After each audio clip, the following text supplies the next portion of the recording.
I think one of the hardest lessons for us to learn as women is if they wanted to, they would. As you get into these new phases of your journey through divorce or through life's transitions, you're going to realize that your old ways of doing things, your old patterns, they don't work for you anymore.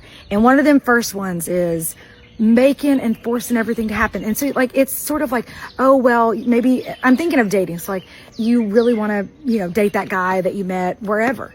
And so maybe you double text, or maybe you're wondering, well, he didn't do this, but maybe it's because that. And it's this energy of and kind of making excuses.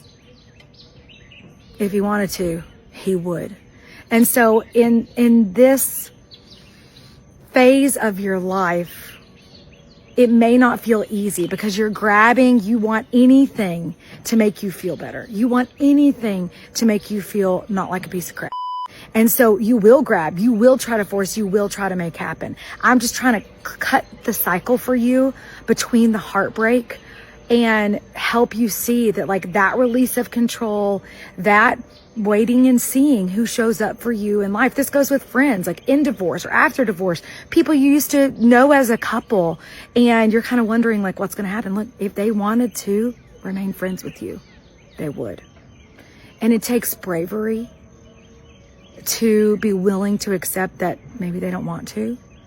And you may try to internalize that, or not try, but you may be tempted to, or have an old pattern of internalizing that. And that means something crappy about you, or you're still a piece of crap, or no one's going to ever love you, or no one's ever going to like you, or whatever.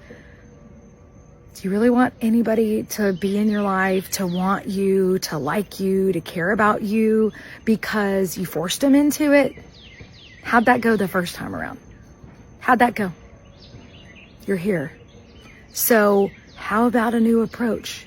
How about, I've got stuff from Pilates in my hand. So how about an open hand that allows and sees what happens when you let the universe, God, whatever it is you believe in, take over and meet you where you are and recognize your worth, recognize your value. And that way your people can find you because you're not too busy trying to force it with people who aren't your people. If they wanted to, they would.